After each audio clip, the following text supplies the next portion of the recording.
And welcome into Spilly on the Rocks on Mile High Sports. And man, Rockies now they just fell to the Milwaukee Brewers on a Tuesday night, and 10 games in, assessment not good. There's some good though to kind of dig into, but like in general, they have been in a bad spot. I mean, like offensively, another night where like as a unit, they struck out 14 times. So 14 times against the Milwaukee Brewers. So to give you some perspective, you have 27 outs. And 27 outs, you strike out 14 times. That means the opposition only had to make 13 plays. Not good. So Brenton Doyle with the only run scored was a home run on a curveball. Brenton Doyle, by the way, so awesome. Love watching him play defensively. Like he's such a stud. But for the Rockies, there's some like good nuggets with them. Starting rotation's been awesome. They're second in the National League in starters ERA. They're like tied with the Dodgers, but they're 2-7, 2-8. Yeah, 10 games in, 2-8. It's really been offensively, and so like tonight we saw Zac Veen make his major league debut. I love the kid. I legit love him. Um, this guy is there's like star qualities about Zac Veen personality. He's making his major league debut. He's soaking it all in before the game even started. He's like staring off and looking at the different decks and came out early before the game even started. Just kind of soaked it in. I love this kid. There's a player in San Diego named Jackson Merrill, and Merrill's a 21-year-old. Just signed this big extension, but like Zac Veen could possibly be the Rockies' Jackson Merrill. He has that much potential. It's legit there. So first major league hit was a bunt single. I kind of liked it. It was with two outs, but like to see a bunt was pretty cool. He runs well, like sprint speed. Not that it really matters, but he's getting down the line close to 30 feet per second, so that's elite.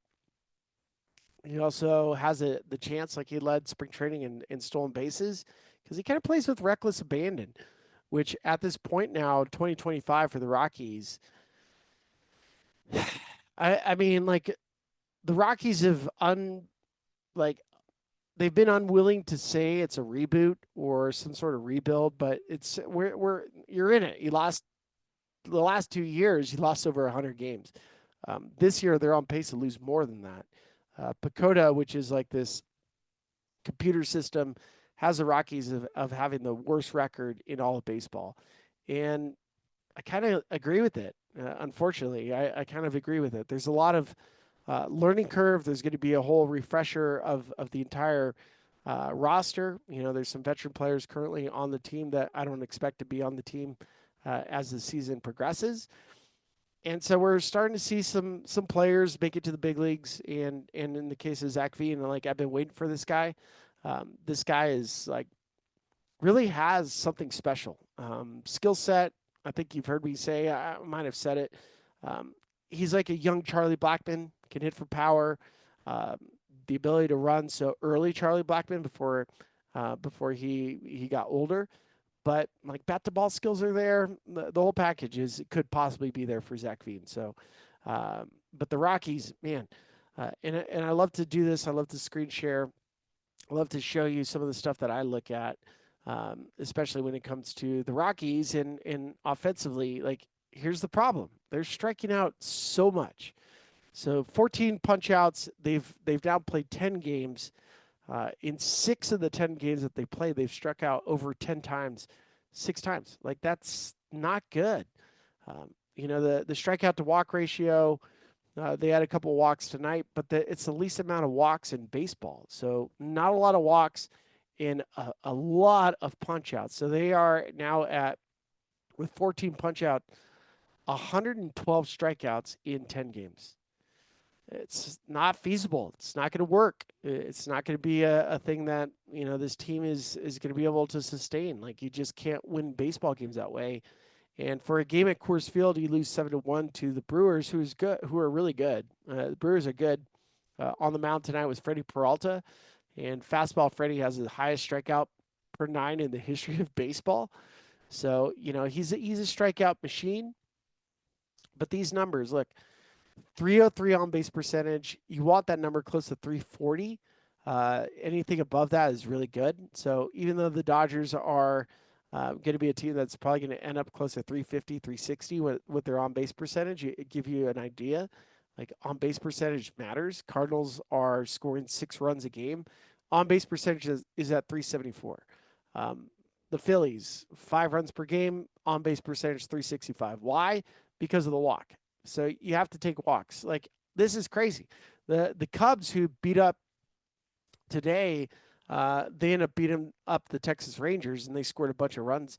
They're averaging 6.46 runs per game, and that's a 350 on base percentage, but they have nearly 70 walks, and this isn't updated, but 70 walks with 100 plus strikeouts, not great, but then they hit the homer. So like the absolute best version of an offense is you take walks and you hit homers. Those are the best offenses. So Yankees 25 homers. A lot of it had to do with the opening weekend for the Yankees against the Milwaukee Brewers, where the Brewers were like you go back and we could talk torpedo bat. I'll talk about torpedo bat in a second. But the torpedo bat was not the reason why the Yankees hit so many homers in the first week. It was because the Brewers had the least amount of fastballs over 90 miles an hour. I mean, it was batting practice. So you have Yankees, Dodgers, A's are playing really well. Cubs, these are like pretty high scoring offenses. Then if you add the walks on top of it, Dodgers with 42 walks, it's really good. Batting average doesn't matter as much anymore. So batting average is kind of an antiquated stat. Rockies do hit batting average wise slightly above league average. That's to be expected. But when you're hitting 242 and you only have an on base percentage of 309, that's basically a 5% walk rate. 5% walk rates is not good. So you start digging into the teams that are really good. Padres, they don't strike out at all. Their on base percentage is 351 on top of a 282 batting average. So they're walking close to 8% of the time. That's fantastic. So there's a bunch of things that the Rockies over this year. We know again, we don't talk about transitions, but it's a transitional year, and back-to-back years of over 100 losses, not good.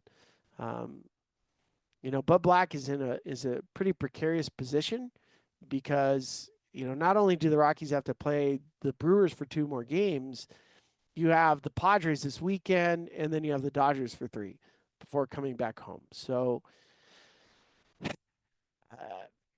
man, like the worst case scenario for the Rockies is this month of April.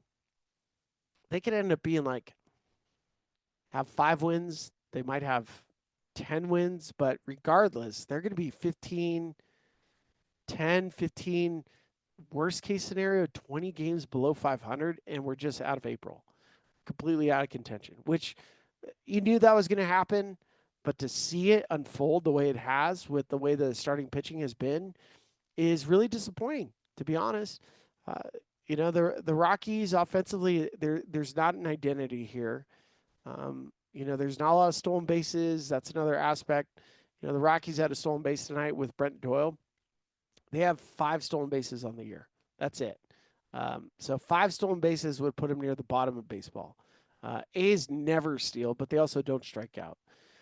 Some of these teams, like the Atlanta Braves, White Sox, are a bad, bad team. You don't want to be in that position. You want to figure out ways to, manufacture some runs, put a little chaos on the defense. And, the reality is like they're just nowhere near that. The league average is 9 stolen bases. The Rockies have 5. So that's part of the reason why the Rockies have pushed to get Zac Veen. But overall, like, man, the start was foreseeable, but at the same time, you didn't expect the start to be so bad based on the offensive numbers. So we'll see what ends up happening. Not good. The best records right now are in the National League West. The Giants have been off to a good start.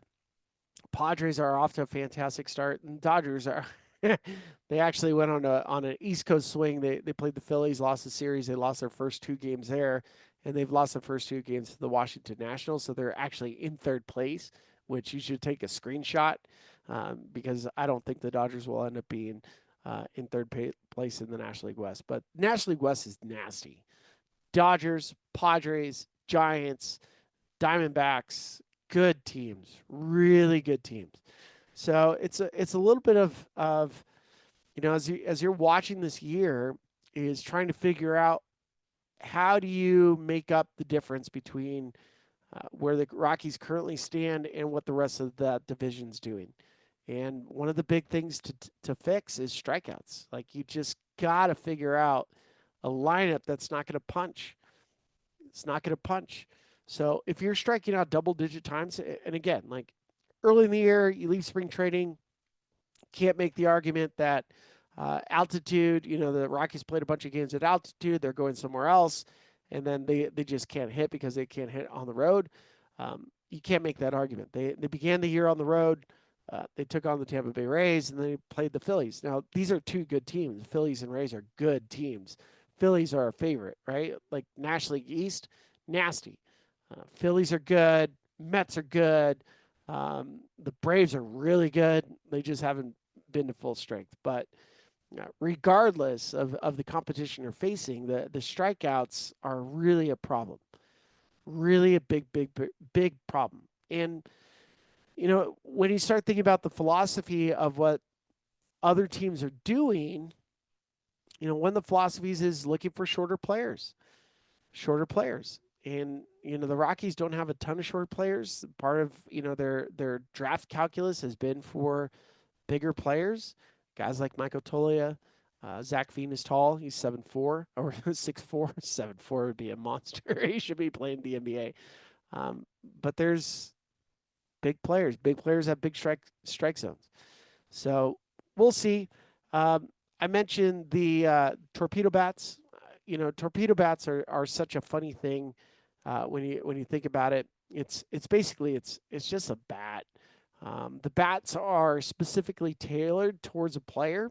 So, in order if you're like sitting around talking torpedo bats with people, you have to understand like torpedo bats are specifically manufactured for a player based on their swing path. So, if they don't have a lab, then you can't have a torpedo bat. So, Rockies tomorrow they'll take on the Milwaukee Brewers again.